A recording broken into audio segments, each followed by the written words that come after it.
buenas noches, amigas y amigos todos que ven este programa todos los sábados conversando con Luis Hermes. Muchísimas gracias por permitirme ingresar a sus hogares y mantener esta conversación permanente con ustedes. Hoy vamos a hablar sobre un mecanismo de participación ciudadana. La Constitución de 1991 introdujo en el título cuarto la participación democrática, o que habla de la participación democrática y de los partidos políticos, y allí incluyó en el capítulo primero todo lo que tiene que ver de las formas de participación ciudadana. Y consideró en el artículo 103 7 formas de participación democráticas: el voto, el referendo, el plebiscito, la consulta popular, la revocatoria del mandato, el cabildo abierto y por último la iniciativa legislativa. Cada uno de esos mecanismos que no estaban contemplados en la Constitución de 1886 de Caro y Núñez se contemplaron en este título por la importancia que ellos mismos representan en cuanto a que la voluntad del soberano, o sea, del pueblo, está por encima de cualquier situación. Y que una de las formas, y que existen diferentes formas, como el constituyente primario, que es el pueblo, puede accionar mecanismos que cuando él delega al constituyente derivado su poder soberano, pueda, por ejemplo, revocárselo, quitárselo, mediante la revocatoria del mandato, específicamente para los alcaldes y los gobernadores, pero además también pueda castigar en las urnas a los representantes a la Cámara y senadores de la República, como de igual manera a los concejales y diputados, a quienes, si bien es cierto, no se les puede revocar el mandato, porque no lo trae tácitamente la Constitución, sí puede el pueblo, como soberano, no votar por ellos en las elecciones siguientes, cobrarles el actuar en contra del compromiso que suscribió vocalmente o a través de su propuesta con el pueblo que lo eligió. Pero también hay otros mecanismos. El pueblo puede soberanamente, mediante iniciativa legislativa, participar en la construcción de normas municipales, departamentales y nacionales. Es decir, puede el pueblo, en un momento dado, si ese constituyente derivado, que es el concejal, o es el diputado, o es el congresista, llámese representante a la Cámara o llámese senador, puede el pueblo, por iniciativa legislativa, presentar inmediatamente al Congreso de la República iniciativas coherentes para convertirse en un legislador para toda la comunidad, cumpliendo con mandatos que están consagrados en desarrollos constitucionales que producen estos desarrollos constitucionales y que le permiten al pueblo como soberano poder tomar parte. Pero también puede el pueblo, en un momento dado, asumir su poder. Puede ser mediante la consulta popular, que se convierte legalmente en un plebiscito en un momento dado. En Colombia, podríamos decir que solo ha habido un solo plebiscito legalmente. Yo reviso y encuentro uno solo. El plebiscito que se dio el 1 de diciembre del año de 1957 para la creación del Frente Nacional. En esa ocasión de 1957, el pueblo colombiano, que estaba conformado por aproximadamente 14 millones y un poquito más de habitantes, salió a votar masivamente y por primera vez, aunque ya en el año de 1954 se había aprobado el voto para las mujeres en el gobierno del general Gustavo Rojas Pinilla, por primera vez la mujer participa en un proceso electoral para refrendar la terminación del mandato de facto de un gobierno militar y dar paso a un gobierno constitucional, a un gobierno democrático. Ustedes recordarán que nosotros habíamos perdido en el año de 1953 el gobierno en el mandato de Laureano Gómez, quien le había entregado a su vicepresidente Urdaneta, y Urdaneta, porque estaba, digamos, no cumpliendo con lo que el presidente de la época, Laureano Gómez, le ordenó o le ordenaba, reasumió el poder y Gustavo Rojas Pinilla le da golpe de Estado. Rojas Pinilla asume el poder con el ánimo de caldear los ánimos de todo lo que se venía dando con el proceso de, en esa época, del bandolerismo. Y entonces, con el ánimo de apaciguar los ánimos, los colombianos de la época pensaron ciertamente que el país se iba a apaciguar. Si bien es cierto, en principio se lograron algunas situaciones que resolvieron la actuación, posteriormente no fue así y tanto liberales como conservadores dirigentes del país tuvieron que salir de Colombia, hubo muchos problemas, mucha revuelta y por fin entendieron los liberales y los conservadores que no podían seguirse matando. Recuerden ustedes la muerte de Jorge Eliezer Gaitán el 9 de abril de 1948. Esto encendió los ánimos y partió en dos a Colombia antes de la muerte y asesinato vil de Jorge Eliezer Gaitán y después de él. ¿Qué pasó inmediatamente? Los liberales y los conservadores estaban divididos y venían divididos con todo lo que ustedes ya conocen, amigos y amigas.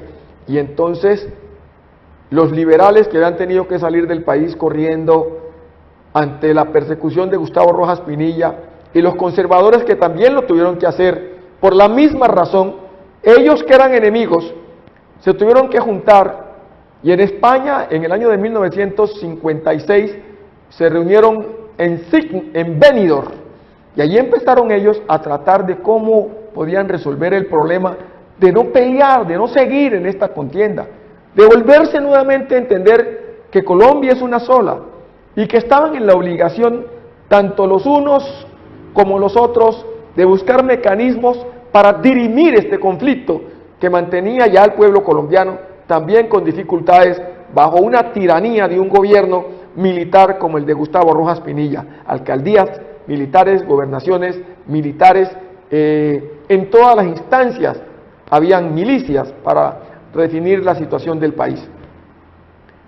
Después de esa reunión de Benidorm en España, se reunieron en el año 1957 en Signes y allí Laureano Gómez, en concordancia, en representación de los conservadores, y Carlos Alberto Lleras Camargo, en representación de los liberales, pactaron cómo hacer para poder gobernar al país sin que se mataran los liberales con los conservadores como venía sucediendo, apaciguar al país.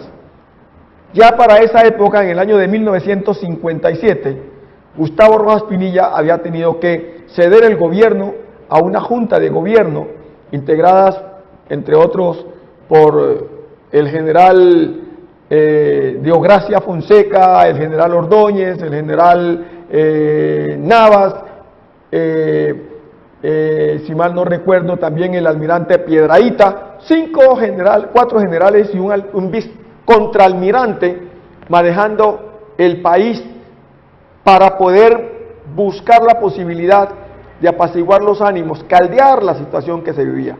Y en ese momento, los liberales y los conservadores en principio pactan hacer la forma de repartirse el país por 12 años, pero después ven que van a quedar inconcluso o no queda completo y deciden pactar por 16 años una alternación del poder, 4 años para los conservadores, 4 años para los liberales, 4 años para los conservadores, 4 años para los liberales, por 16 años en una forma continua, es decir, en tal forma que los liberales y los conservadores no iban a tener problema, iba a ser un gobierno de unidad nacional prácticamente, de partidos, y así se hizo, y en esa forma no solamente pactaron lo de los presidentes, sino también el cómo repartirse el poder burocrático. Había en esa época, y recuerdo muy bien, 13 ministerios, Se repartieron 6 para los liberales, 6 para los conservadores, y el Ministerio de Guerra, que se llamaba en ese momento el Ministerio de Defensa, manejado por un civil, en esa época por un militar. ¿A quién se lo damos? A los militares. No tienen partido los militares, entonces quedan 6 para los liberales, 6 ministerios y 6 ministerios para los conservadores. De esa manera, burocráticamente, hicieron una milimetría burocrática para repartirse el país. Esa es la única vez que recuerdo que se hizo un plebiscito en el año de 1957, en diciembre 1, para que votaran, inclusive por primera vez, repito, las mujeres que ya habían adquirido el derecho al voto, pudieron votar.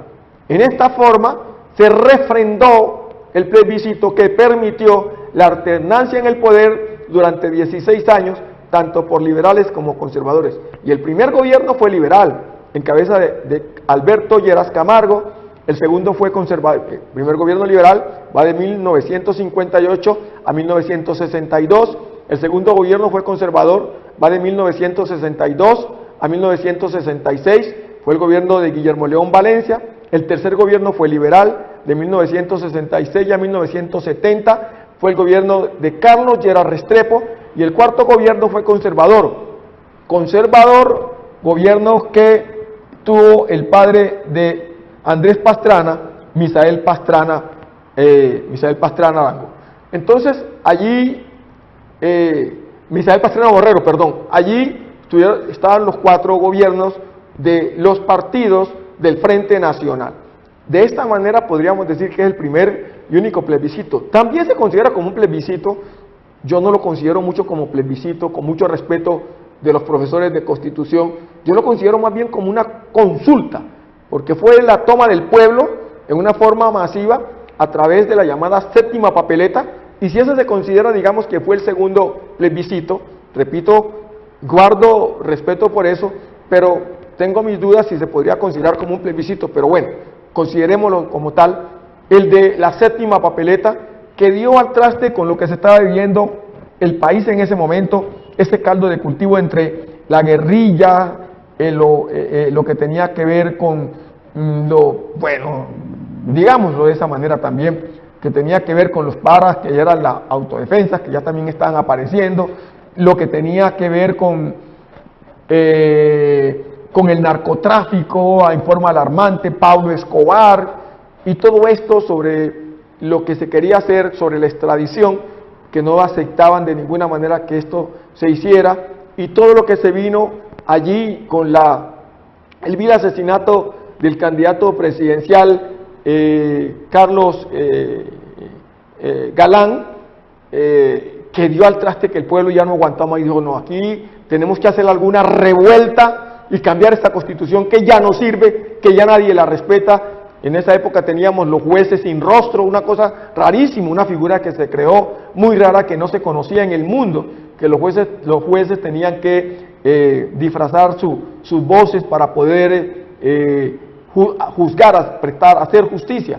Y cuando se daban cuenta, los narcotraficantes le mandaban a matar toda la familia, especialmente lo que tenía que ver con Pablo Escobar y otros narcotraficantes que no vale la pena mencionar aquí. De tal manera que había una corrupción muy grande en el país, y esto obligó a que se desarrollara, yo diría, por una revuelta. Por eso fue una consulta popular más que un plebiscito, que se obligara al pueblo a votar en esas elecciones, si estaba el pueblo de acuerdo o no de acuerdo que se cambiara la Constitución de 1886. Y el pueblo respondió que sí había que cambiarla. Inclusive no se contó las papeletas, eso no hubo una claridad para saber cuántas personas votaron por el sí y cuántas personas votaron por el no.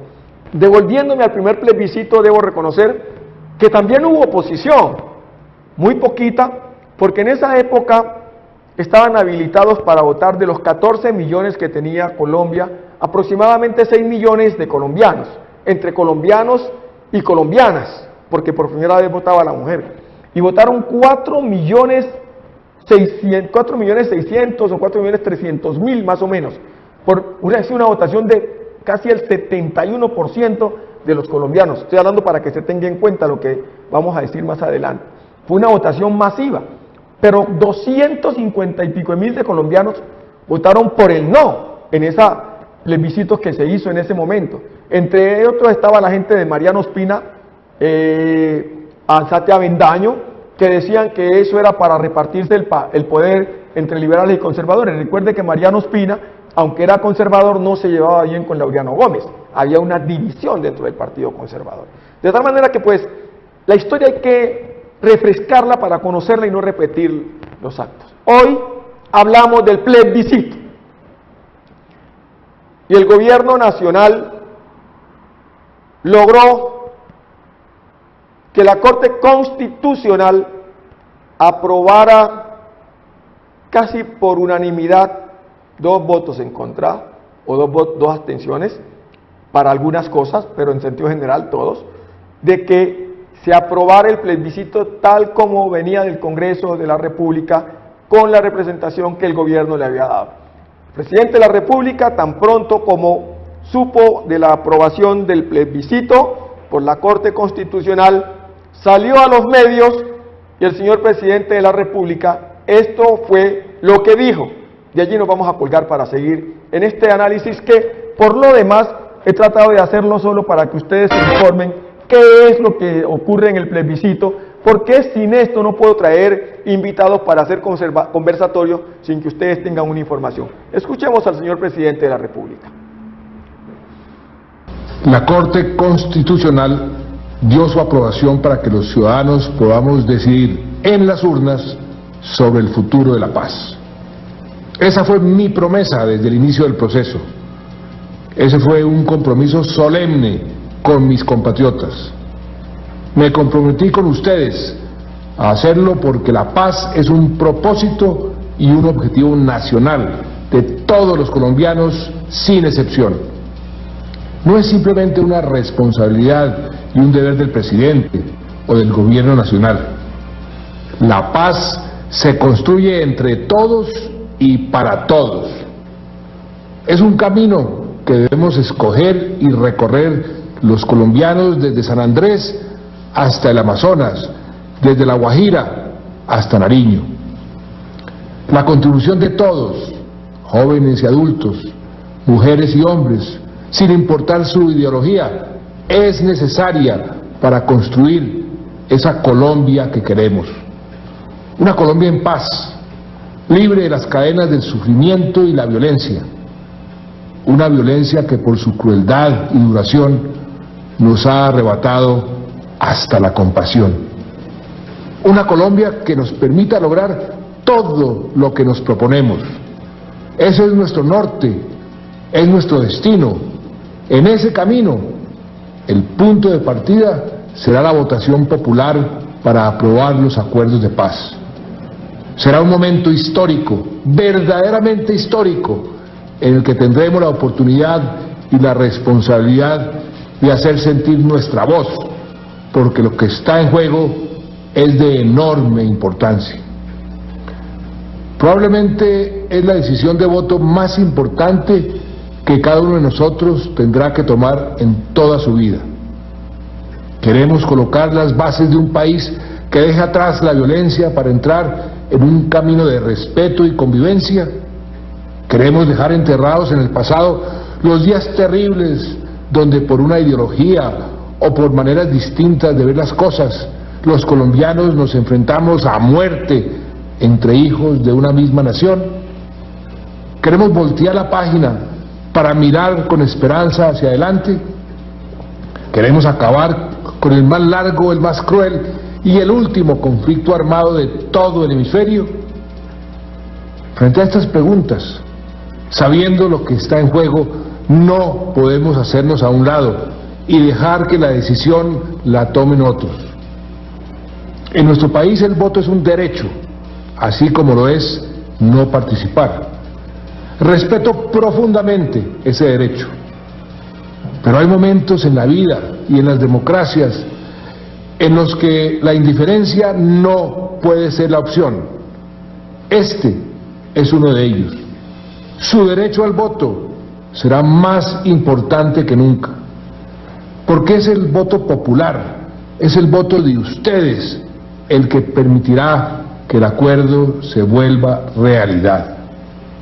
A medida que se conocen los resultados de las negociaciones, es posible ver con más claridad el objetivo y los beneficios de este proceso.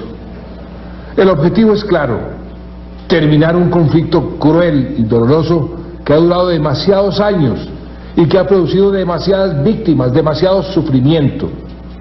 Lo que queremos los colombianos es que no haya más víctimas, que podamos vivir sin miedo, con tranquilidad.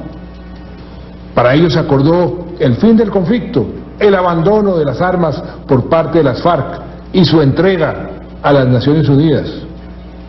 Los colombianos queremos que se reconozcan a las víctimas, que se garanticen sus derechos a la verdad, a la justicia, a la reparación, y que nunca más tengan que sufrir lo que sufrieron por cuenta del conflicto. Queremos que los responsables de los crímenes más atroces enfrenten a los jueces y sean sancionados. Para ello se acordó un sistema de justicia independiente, transicional, que garantizará que no haya impunidad. Esta será una paz sin impunidad y con seguridad jurídica, para que no suceda lo que ocurrió en El Salvador la semana pasada, cuando su Corte Suprema echó para atrás la amnistía decretada al término de la guerra hace más de 30 años. Queremos que nuestros campos, tanto tiempo condenados a la pobreza y a la violencia, se transformen para sembrar y cosechar los productos maravillosos que da nuestra tierra: frutas, algodón, arroz, cacao, café, y sobre todo, para que sus habitantes recobren la esperanza y la oportunidad de prosperar.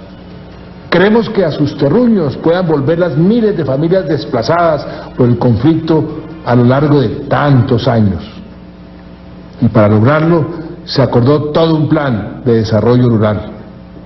Y queremos también que los cultivos ilícitos desaparezcan. Con este fin alcanzamos un acuerdo para lograr una solución al problema de las drogas ilícitas y que no se siga estigmatizando a nuestro país por cuenta del narcotráfico. Cansados de la violencia, los colombianos también queremos una democracia generosa y abierta donde todos podamos participar. El plebiscito es una de esas formas de participación popular en la que pueden expresarse todas las voces, todas las ideas, siempre con respeto por la opinión de los demás y con la tranquilidad de hacerlo sin temor, sin miedo. Con esos sueños compartidos por todos los colombianos hemos adelantado esta negociación, y eso, precisamente eso, es lo que se verá reflejado en el acuerdo que se someterá a refrendación. Con el visto bueno que dio la Corte Constitucional, lo que nos falta es terminar de discutir y acordar a la mayor brevedad los temas que están pendientes, y entonces, solo entonces, podremos afirmar que todo está acordado. Así lo dijimos desde un principio: nada está acordado hasta que todo esté acordado. Y cuando todo esté acordado, convocaré al plebiscito en los términos señalados por la ley y se publicará el texto completo del acuerdo final.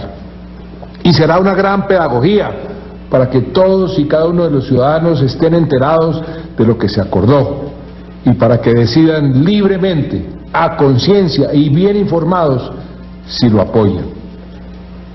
Y quiero ser muy claro: el acuerdo de paz no es la solución mágica a nuestros muchos problemas.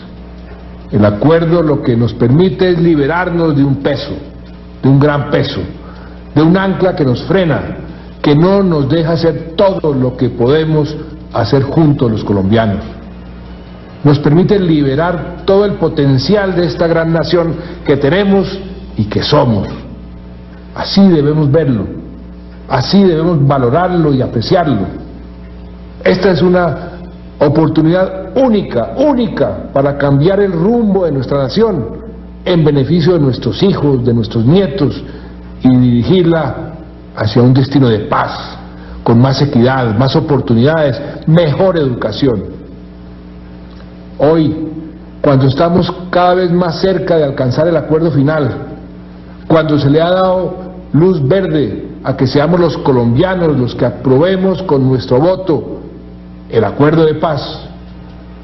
Hoy, después de la decisión de la Corte Constitucional, los invito a trabajar para construir, como lo soñó nuestro premio Nobel García Márquez, una nueva y arrasadora utopía de la vida, donde nadie pueda decidir por otros hasta la forma de morir, donde de veras sea cierto el amor y sea posible la felicidad, donde las estirpes condenadas a 100 años de soledad tengan por fin y para siempre una segunda oportunidad sobre la tierra. Muchas gracias.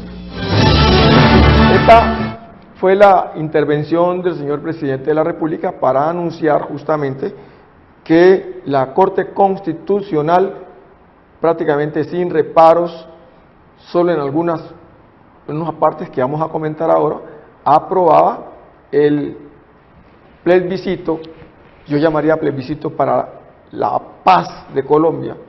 Y como él bien lo acaba de expresar el presidente, este plebiscito no es del presidente de la República, este accionar es para refrendar los actos de lo que ha ocurrido o los conversatorios de lo que viene ocurriendo en La Habana para poder alcanzar la paz en Colombia. Y por eso el presidente dice que no va a convocar el plebiscito, sino cuando todo esté acordado, porque lo que se habló desde el principio, tal como hicieron en El Salvador, es que nada esté acordado hasta que todo esté acordado. Pareciera un retruécano allí, nada está acordado hasta que todo esté acordado. Y justamente es que hay que ajustar todo lo que se conversó en La Habana para poderlo someter a los acuerdos que deben rubricarse posteriormente. Porque la Corte Constitucional, con 7 votos contra 2 que no resultaron, no aprobaron por el sí, expresaron muy claramente que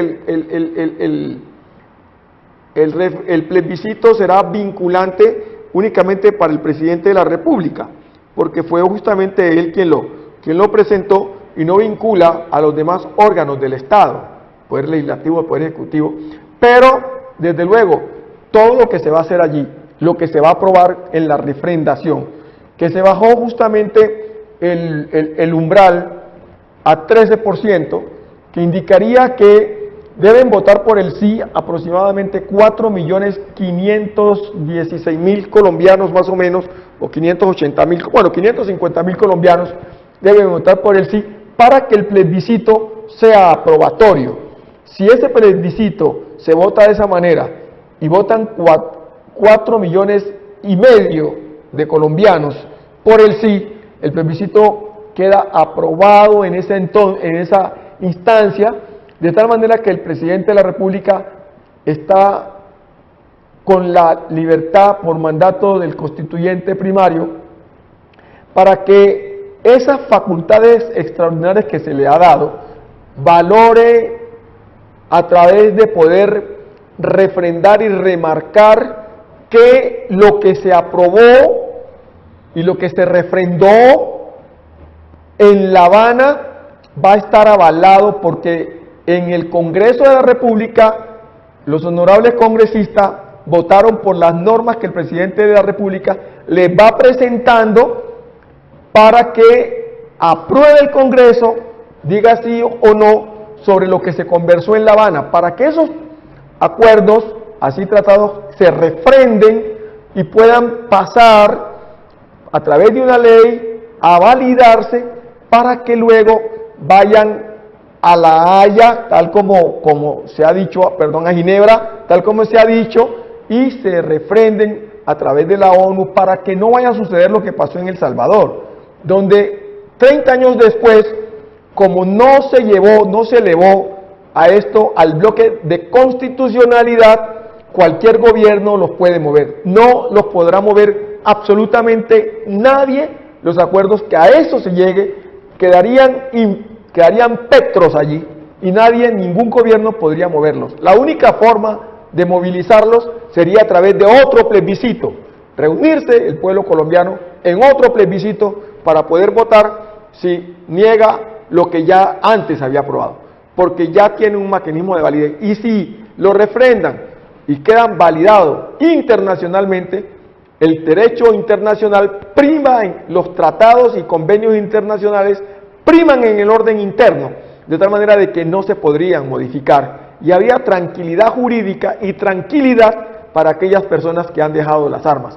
Así también ocurrió en Argentina, donde años después juzgaron a Videla nuevamente y a otro. Así mismo ocurrió en Chile. No podrá pasar nunca en Colombia, porque si gana el sí es lo que queda en estas condiciones. Hay personas opuestas al sí, y eso está bien, como bien lo dice el presidente, y lo decimos todos los que somos demócratas. Hay la libertad, y ya les hablaba yo del plebiscito del año de 1957. Hay personas que tienen la libertad de votar por el no. Lo único es que no hay necesidad de meterle miedo a la gente, diciendo de que si gana el sí, van a entregar al país al castrochavismo y no sé qué.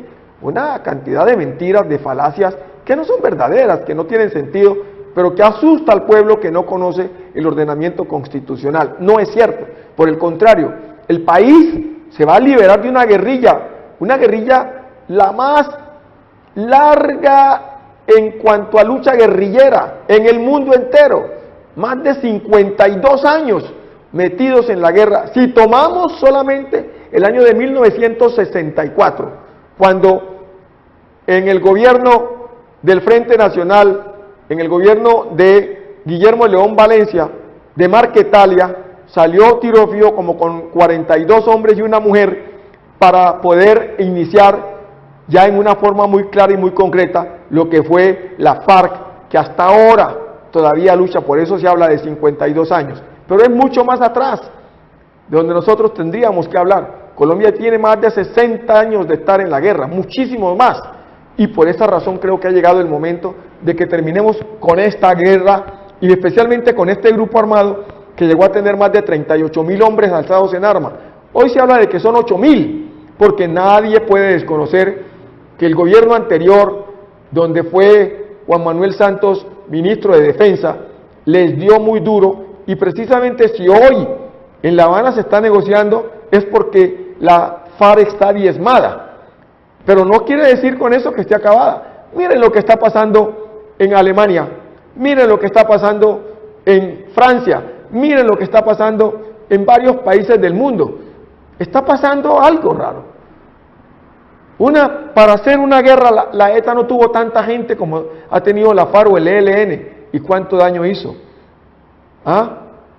No se trata de eso, se trata de terminar, por lo menos con esto, que hablan de 8.000 en armas, más los que no están metidos allá, pero que están en las universidades o que están en las ciudades, suman como 14.000 hombres entre los alzados en armas y los milicianos que los acompañan a ellos.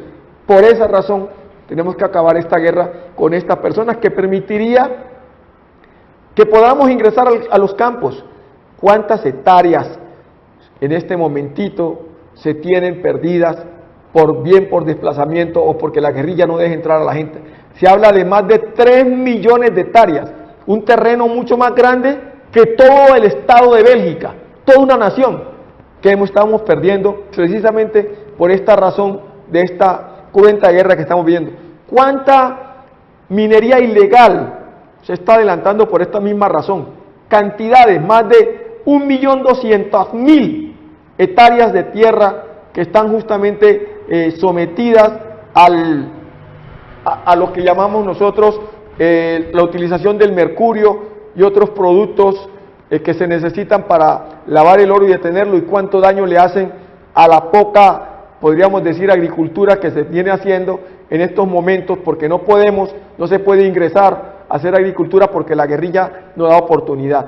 Tendríamos la oportunidad de ingresar a estos campos, que la gente que ha sido desplazada. Colombia tiene aproximadamente 8 millones de colombianos desplazados, puedan ingresar otra vez a sus tierras, que puedan recibir un número determinado de hectáreas de tierra para poder empezar a sembrar y a producir productos del pan coger, y desde luego abrir carreteras terciarias. Si así fuera, podríamos también terminar con una bomba pensional grandísima que se viene. Colombia tiene 183.000 policías es la fuerza policial más grande de América Latina, la más grande de América Latina. Y tenemos más de casi 600.000 hombres entre la fuerza pública en general, en todas las formas. Podríamos disminuir esta fuerza de alguna manera para tener más recursos para desarrollar el tejido social, para poder tener plata para que haya más posibilidades de que más colombianos puedan ingresar a las universidades en forma gratuita, de que se abran más centros educativos gratuitos para el pueblo, de que se genere más trabajo, de que haya posibilidad de que el campo pueda producir, de que haya posibilidad de que se invierta más en ciencia y tecnología. Colombia invierte el 0.2 del Producto Interno Bruto en ciencia y tecnología. El 0.2 es 0.2 por 8, que es un punto del PIB. 1.2 por 8, 1.6 del PIB se está invirtiendo en ciencia y tecnología, cuando países como el Ecuador invierten el 2.5 del PIB en ciencia y tecnología. Brasil invierte el 5. ¿Cómo puede ser posible que nosotros, con tantos años en desarrollo de ciencia y tecnología, apenas tengamos el 0.2% del PIB para esto? Podríamos tener más. Un país que no invierta en ciencia y tecnología es un país que está condenado a no desarrollarse. Y eso nos está pasando. Hoy, en las pruebas a ver, Colombia es uno de los países más atrasados. Pero también es un país de injusticia. Un país de 48 millones o 50 millones de habitantes, donde casi el 30% o el 40% de su población, o sea, 4 por más de 20 y pico de millones de colombianos estén en la pobreza, y de esos 20 y pico de millones, ¿cómo puede ser un país con 48 o 50 millones que 20 y pico de millones estén en la pobreza? O sea, viviendo con $1. Pero de esos 20 y pico de millones de colombianos que están viviendo con $1, 8 millones de colombianos aproximadamente están en la miseria absoluta, es decir, pobreza absoluta, que viven con menos de $1, con menos de $1, colombianos muriendo por hambre.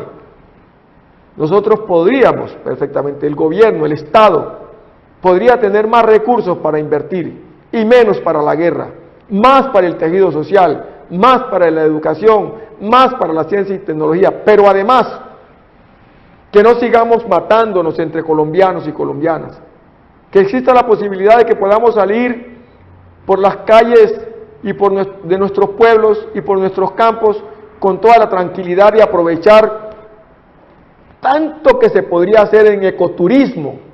Colombia es un país rico en selva, la Amazonía, tenemos el Pacífico biodiverso, desde los límites con Panamá hasta Punta Ardita, tanto que podríamos hacer en pesca natural que tenemos nosotros, tanto que podríamos hacer con las riquezas ictiológicas, tanto que podríamos hacer con avistamiento de aves, en fin, todo esto se podía hacer, pero no se puede hacer porque no existe la posibilidad, porque estamos frenados por no pactar con la FARC.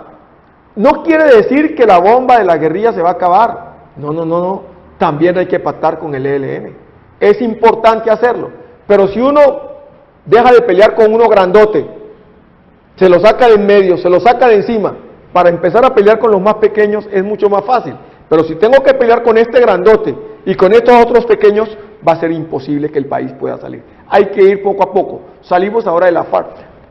Lo que viene luego, el poder firmar el pacto ahorita, el firmar la paz, no significa que el problema queda resuelto. Esa es la punta del iceberg, es la iniciación.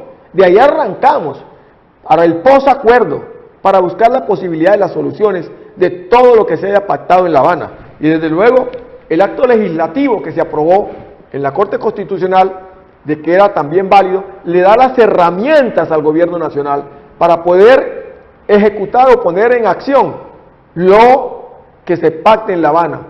Y por eso el presidente es muy claro al decir que convocará el plebiscito cuando todo lo que se trató esté acordado, porque no está nada acordado hasta que todo esté totalmente acordado.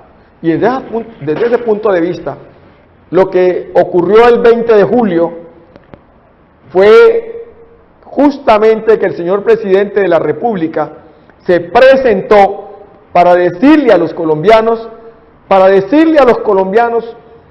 a través del Congreso Nacional en su instalación, de que tenía ya las herramientas para poder echar a andar justamente el camino de la paz de Colombia. Y me gustaron mucho las palabras del presidente, entre otras, cuando él dijo: la paz es la victoria de todos los colombianos. También me gustó cuando el presidente dijo: la paz no es mía, la paz no es de mi gobierno. ¿Cómo va a serlo? La paz es demasiado grande para tener dueño. La paz es el anhelo y será la realidad de más de 48 millones de colombianos. ¡Qué lindo! A mí me pareció extraordinario. Otra frase que le vi al presidente cuando dijo: este puede ser el último 20 de julio que tengamos que conmemorar en un país en guerra. De todos nosotros depende que así sea. Este puede ser el último 20 de julio que tengamos que conmemorar en un país en guerra. De todos nosotros depende que así sea. Por eso, con toda la fuerza de mi corazón, los invito a que digamos convencidos: adiós a la guerra, sí a la paz. Eso es lo que nos invita el gobierno, y a eso le caminamos los colombianos de corazón, que queremos que mis hijos y los hijos de mis hijos puedan vivir mejor. Esto dijo el presidente el 20 de julio al instalar las sesiones de la nueva legislatura en el Congreso de la República.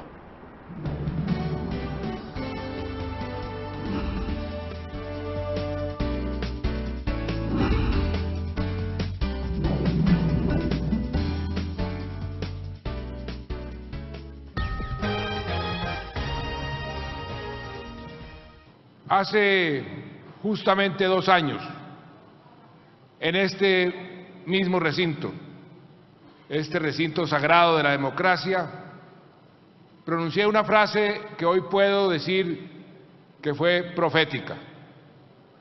Dije entonces, al instalar las sesiones del nuevo Congreso elegido por el periodo 2014-2018, que este sería el Congreso de la Paz.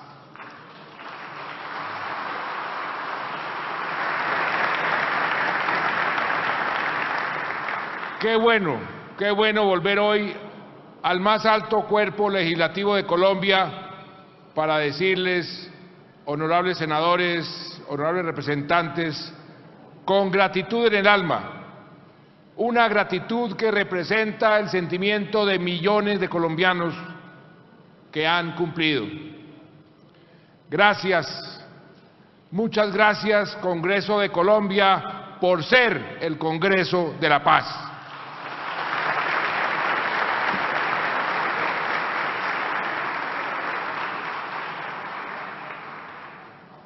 Las leyes y reformas que ha aprobado esta institución, con sentido de patria y de futuro, marcan el rumbo de la mayor transformación de nuestra nación en muchísimo tiempo.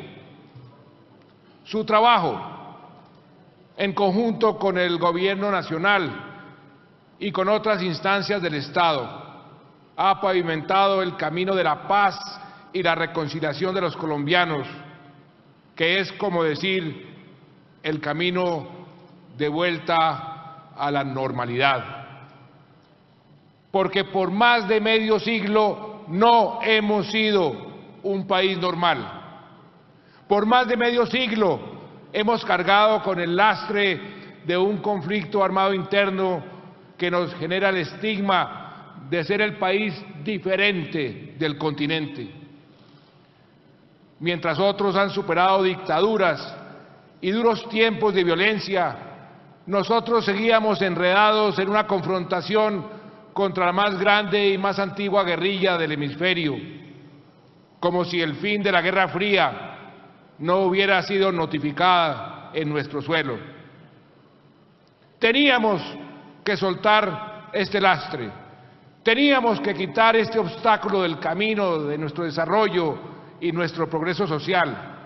Teníamos que entrar, por fin, al tercer milenio. Y hoy, luego de más de 3 décadas de intentos por los diferentes gobiernos que han liderado la nación, lo estamos logrando de la mano de ustedes y de todos los colombianos. Y no me refiero solamente a las iniciativas legislativas que han permitido el mejor desarrollo del proceso de paz y que van a asegurar la debida implementación de los acuerdos. No, la paz, lo sabemos bien, es mucho más que el fin del conflicto armado con la guerrilla.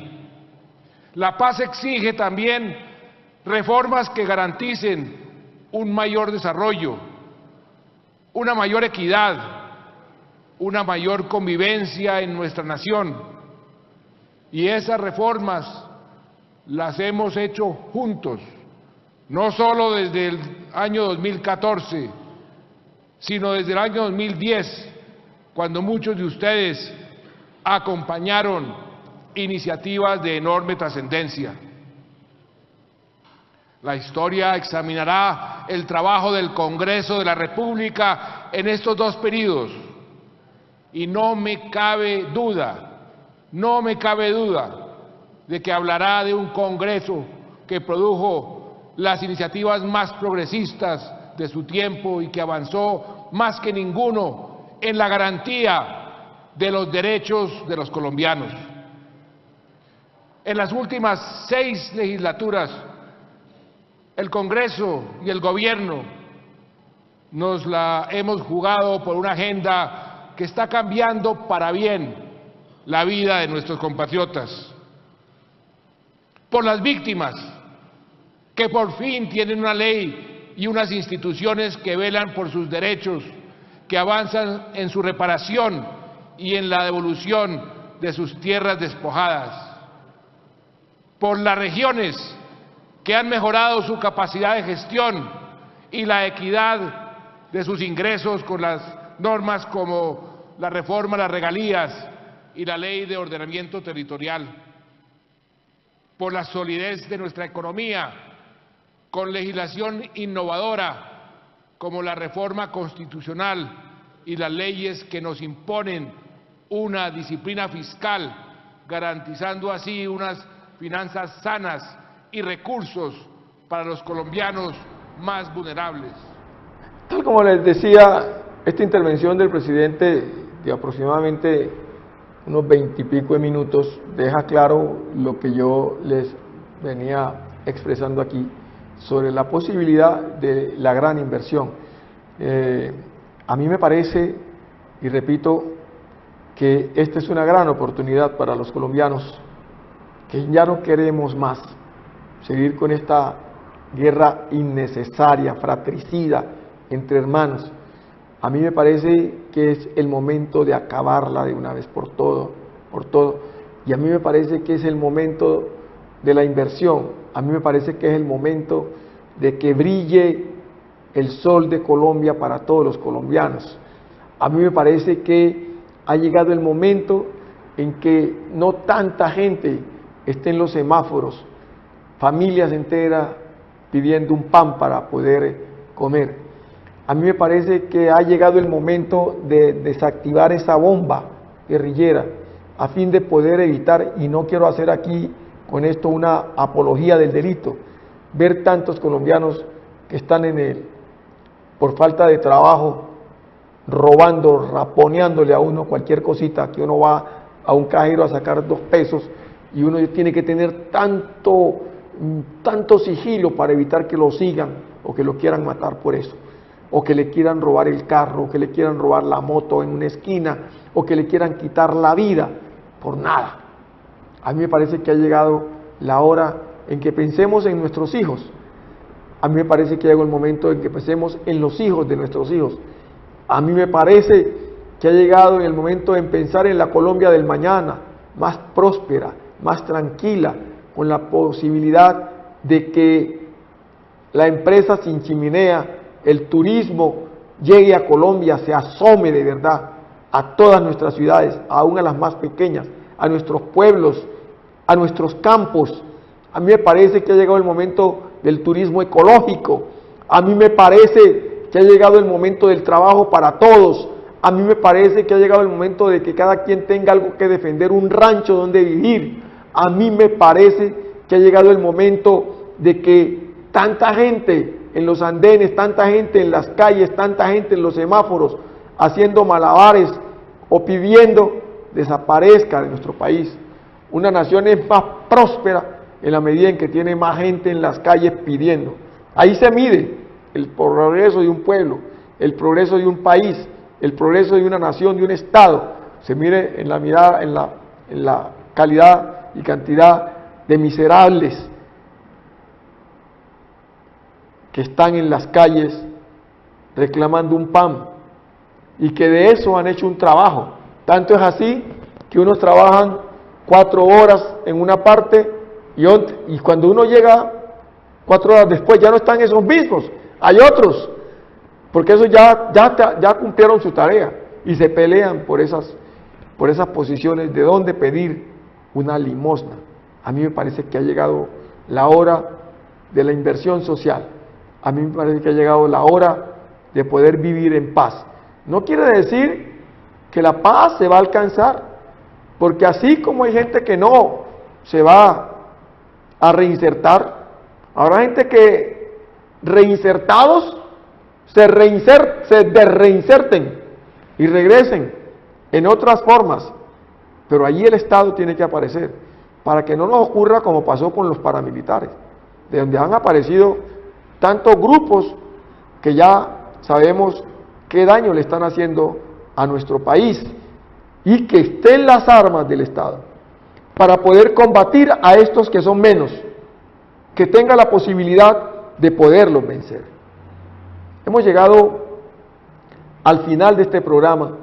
Vamos a hacer el próximo programa, pero con ustedes solamente también, abriendo micrófonos para que ustedes puedan preguntar lo que deseen. Y en la siguiente, después del que viene, sí traer invitados para hacer conversatorios cuando ya usted tiene una serie de información. Antes de terminar, déjeme decirle que el plebiscito no se va a hacer sin que usted tenga toda la información requerida.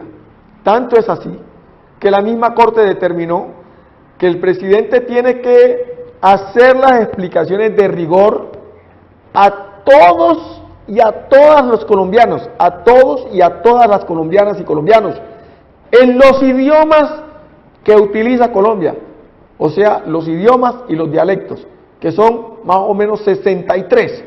Quiere decir que el gobierno nacional tiene que explicarle a los colombianos en 63 idiomas aproximadamente por qué vamos a hacer este plebiscito, cuál es la razón que obliga a hacerlo. Todo el mundo va a estar informado, todos los colombianos vamos a tener de primera mano la información por medio de radio, prensa, televisión, y además va a haber folletos, va a haber información y va a haber un despliegue, sin duda alguna, de hombres y mujeres que van a salir como maestros a explicar qué es el plebiscito. Permitió la Corte Constitucional también, al contrario de lo que decía el Procurador General de la Nación, que todos los colombianos, incluidos los funcionarios públicos, están en libertad de participar en este mecanismo de refrendación nacional. Unos por el sí y otros por el no. De tal manera que quien sea funcionario público está en libertad de hacerlo, porque así lo determinó en el pedido que se hacía del plebiscito y la Corte Constitucional lo avaló. Bueno, hemos llegado al final de este programa y amiga y amigo, si usted no sabe dónde está su hijo, su hija, empiece a preocuparse, porque por no saber dónde están nuestros hijos se nos está perdiendo la juventud. Señor padre de familia, señora madre de familia, a esta hora usted sabe dónde está su hijo o su hija, sus hijos, empiece a preocuparse. Muy buenas noches y hasta el próximo sábado.